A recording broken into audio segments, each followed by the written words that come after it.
Hello friends, welcome to चतुर पाठशाला। And आज हम बात करने वाले हैं गगन नदी के बारे में। और दोस्तों, सीईटी परीक्षा की दृष्टि से आपके एग्जाम में इस वीडियो से एक भी क्वेश्चन गगन नदी के बारे में बाहर नहीं आएगा, तथा हम गगन नदी के बारे में इसी क्लास में सारे फैक्ट्स पढ़ लेंगे, जैसे कि इसके अन्य नाम हो गए, इसका उद्गम स्थल कहाँ से होता है, राजस्थान में यह कहाँ प्रवेश करती है, तथा दोस्तों इसका समाप्ति स्थल कहाँ होता है, वो इसकी विशेषता के बारे में, तथा दोस्तों अगर इसके मुहाने पर अगर कोई सभ्यता स्थित हुई तो उसके बारे में भी अपन बात करेंगे। तो दोस्तों आइए हम सबसे पहले बात करते हैं इसके अन्य नाम के बारे में।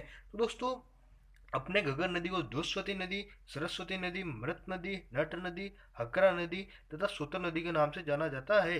दोस्तों, इसका याद करने का एक ट्रिक है मेरे हिसाब से, जैसे कि आप सबसे पहले जोस्वती सरस्वती नदी को याद कर लीजिए। सरस्वती जोस्वती मृत नट हकरा सोतर, सरस्वती जोस्वती मृत नट हकरा सोतर, जोस्वती सरस्वती मृत नट हकरा सोतर, इस प्रकार आप याद कर सकते हैं। आगे हम बात करते हैं इसके उद्गम स्थल के बारे में।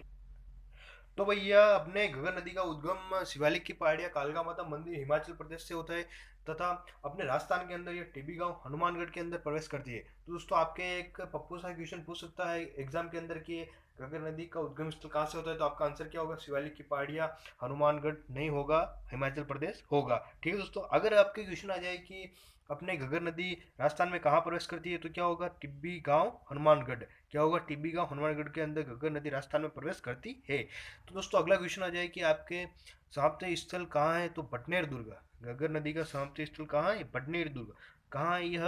अपने हनुमानगढ़ के अंदर है, राजस्थान में, बटनेर दुर्ग। और दोस्तों, बटनेर दुर्ग राजस्थान का वही किला है जहाँ सर्वाधिक स्थानीय आक्रमण हुए हैं। तो दोस्तों, अगर क्वेश्चन आ जाए कि सर्वाधिक स्थानीय आक्रमण वाला किला राजस्थान में कौन सा है, तो आपका आंसर क्या होगा? बटनेर दुर्ग होगा।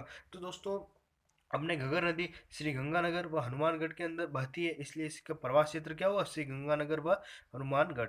तो दोस्तों, आगे हम बात करते हैं इसके विशेषता के बारे में। तो दोस्तों, राजस्थान की एकमात्र अंतर्राष्ट्रीय नदी है, कौन सी है? घगर नदी।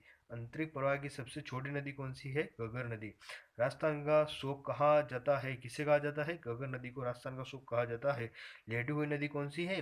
घगर नदी है। तो दोस्तों, क्वेश्चन आ जाए आपके कि अंतर्राष्ट्रीय नदी कौन सी है एकमात्र, तो आपका आंसर क्या होगा? घग्गर नदी। अगर क्वेश्चन आ जाए कि आंतरिक प्रवाह की सबसे छोटी नदी कौन सी है, तो आपका आंसर होगा घग्गर नदी।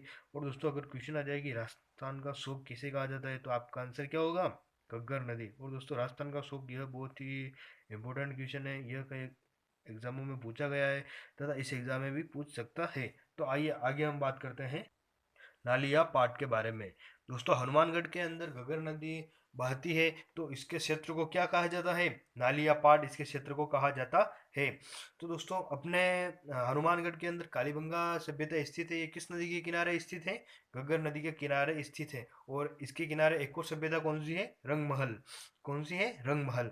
तो आगे हम बात करते हैं इसके हकरा। दोस्तों, पाकिस्तान के अंदर इसको हकरा नदी के नाम से जाना जाता है, क्योंकि यह अपने भावल नगर में फोर्ट अब्बास तक चली जाती है, तो इसे हकरा नदी के नाम से जाना जाता है, क्योंकि यह बाढ़ के कारण सूरतगढ़ व अनूपगढ़ होते हुए पाकिस्तान में भावल नगर में प्रवेश कर फोर्ट अब्बास तक चली जाती है, इसलिए इसे हकरा नाम से जाना जाता है। दोस्तों, सूरतगढ़ व अनूपगढ़ कहाँ है, तो यह अपने श्री गंगानगर के अंदर है। ठीक है दोस्तों, अपना यह वीडियो यहीं एंड होता है। तो वीडियो को लाइक कीजिएगा, चैनल को सब्सक्राइब कीजिएगा तथा इस वीडियो को अपने दोस्तों के साथ शेयर कीजिएगा। दोस्तों, इस वीडियो से आपके एग्ज़ाम में एक भी क्वेश्चन बाहर नहीं जाने वाला है, तथा सीईटी की दृष्टि से यह बहुत ही इंपॉर्टेंट वीडियो होने वाला है। इससे एक ना एक क्वेश्चन आएगा। जय हिंद, जय भारत।